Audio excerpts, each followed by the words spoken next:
તો બનાસકાંઠામાં ભારે વરસાદ થતા અંબાજી હાઈવે પાણીમાં ગરકાવ થયો। પાલનપુરમાં 1 ઇંચ જેટલા સામાન્ય વરસાદમાં જ અંબાજી હાઈવે પાણીમાં ગરકાવ થયો।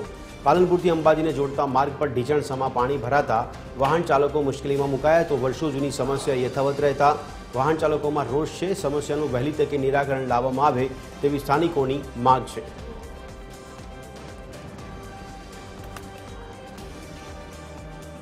પાણીનો નિકાલ થવો જ જોઈએ ને। વસ્તી યાર મોડો થાય અત્યારે ગંદવાડ છે, મચ્છર પડે, વસ્તી મોદી ના થાય, નિકાલ તો ફરજિયાત કરવો જ પડે ને।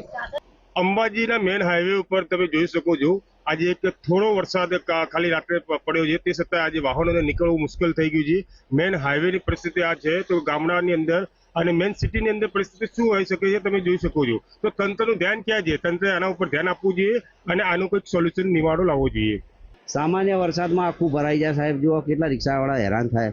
સવાર મોર્નિંગના ટાઈમે સાહેબ હેરાન થવું પડે 2-2 કલાક સુધી। તો આ ચોમાસામાં શું તકલીફ થાય હોય? હા, સામાન્ય વરસાદ આવ્યા, ખાલી 4 છોટા પડ્યા સાહેબ। કદી વધારે આવી જાય તો શું થાય?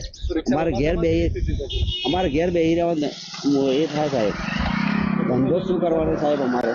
બનાસકાંઠા જિલ્લામાં જે રીતે હવામાન વિભાગની આગાહી હતી તે બાદ ગત મોડી રાતે કમોસમી વરસાદ વરસ્યો તો જિલ્લામાં કહી શકાય। હું સીધા દ્રશ્ય બતાવીશ પાલનપુર સિટીના, જે પાલનપુર સિટી તથા હાઈવે ત્યાં હાલ તો પાણી થયું છે। કહી શકાય જે પાલનપુરથી અંબાજીને જોડતો જે મુખ્ય માર્ગ છે અત્યારે તો પાણી થયું।